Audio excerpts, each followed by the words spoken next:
wonten 6 cacahing nalendra kang pikantuk mandat utawi tugas ana ing sore iki adicara siram jamas katindakaken dening Ki Anom Kusumajaya kadherekaken Ki Mumuk Sudira Kusumajaya.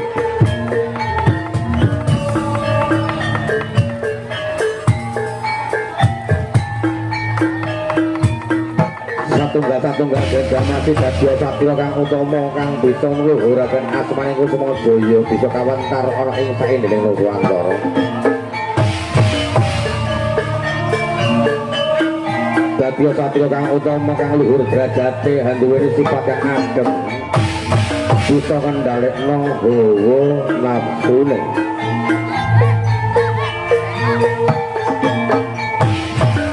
Dadya Satya kang utama kang bisa kanggo conto kanca-kancane kang tansah bisa jaga lesane, jaga mripate, jaga irunge, jaga kupinge. Mula bolongan saka kudu dijaga sing ati-ati, ora bisa jaga neraka panggonane.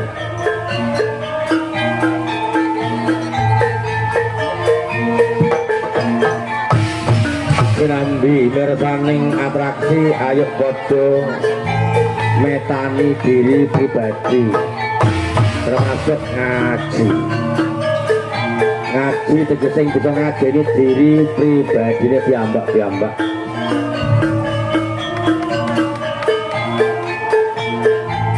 Kula kang badhe katerasaken berita-berita niki mutu biro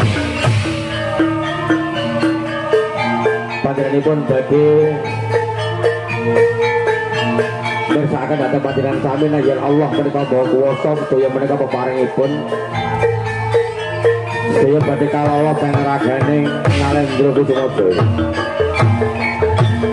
pandirigo ridane panjenenganipun Allah sedaya muga kasembatan kanthi sari biar tak delok guna kuasamu ikhlas matur kanggo contoh sepirata peparingipun Allah la haula wala quwwata illa billahil aliyil azim. Allahu akbar. Iya.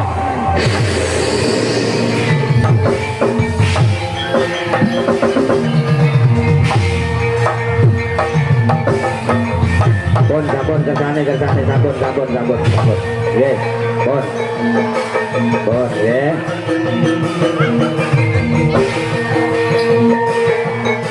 Sedaya sami manut miturut pitutur